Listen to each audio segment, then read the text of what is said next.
You've met this person, the one who's absolutely certain about everything, who explains topics they've clearly never studied with total confidence, who dismisses experts, wins every argument in their own mind, and never seems to feel even a flicker of doubt. And maybe if you're being really honest, you've caught a glimpse of that same certainty in yourself once or twice. Because the truth about why some people think they're smarter than they are is uncomfortable. It's not just about them. It's about a trap that every single human brain is built to fall into.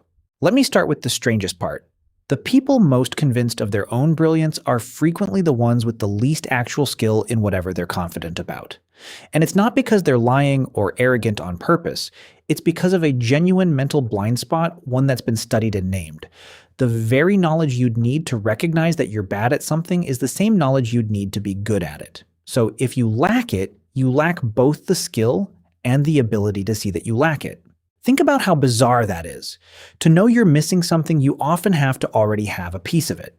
A beginner can't see the depth of a subject because they haven't gone deep enough to know the depth exists. From where they're standing, the little they know looks like the whole map. They're not stupid. They just can't see the edges of their own knowledge because seeing those edges requires standing somewhere they've never been. So here's a question to sit with and try to answer it honestly.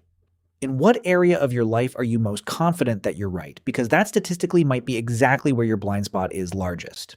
This is the part that makes this topic humbling rather than smug. This blind spot isn't a defect in other people. It's a feature of being human. Every one of us is an overconfident beginner in some area we haven't examined closely. The trap isn't that some people are foolish and others are wise. It's that all of us are wise in the few places we've studied deeply and quietly overconfident in the 1,000 places we haven't. Now let's look at why some people get stuck in this state permanently while others grow out of it. Because that difference is the whole game. The first reason is a lack of feedback. You improve by bumping into reality and getting corrected. But some people build lives that shield them from correction. They surround themselves with people who agree. They avoid situations that might expose the gaps. They interpret every failure as someone else's fault. Without honest feedback, the illusion of competence never gets challenged, so it just hardens over time. The second reason is that certainty feels good and doubt feels bad. Being sure is comfortable. It's calming. It makes decisions easy and quiets anxiety. Admitting you don't know is uncomfortable, even a little scary. So for some people, confidence isn't really about knowledge at all. It's an emotional strategy, a way to feel safe in a confusing world. The certainty is protecting them from the discomfort of not knowing. And that leads to the third reason, which is the tender one hiding underneath. For a lot of people, acting like they know everything is armor over a fear of looking stupid. If admitting a mistake feels dangerous, if not knowing feels humiliating, then projecting total confidence becomes a shield.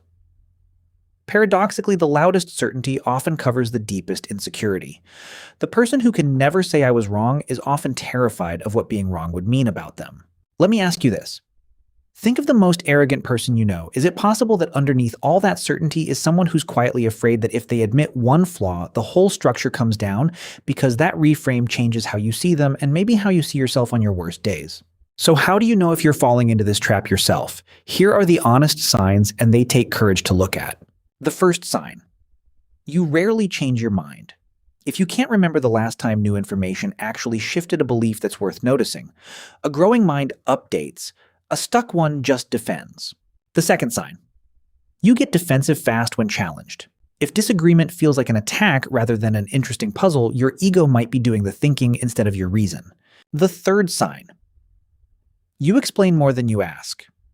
In conversations, do you spend most of your energy telling people what you know or genuinely trying to learn what they know? People who overestimate themselves broadcast. People who are actually growing stay curious. The fourth sign.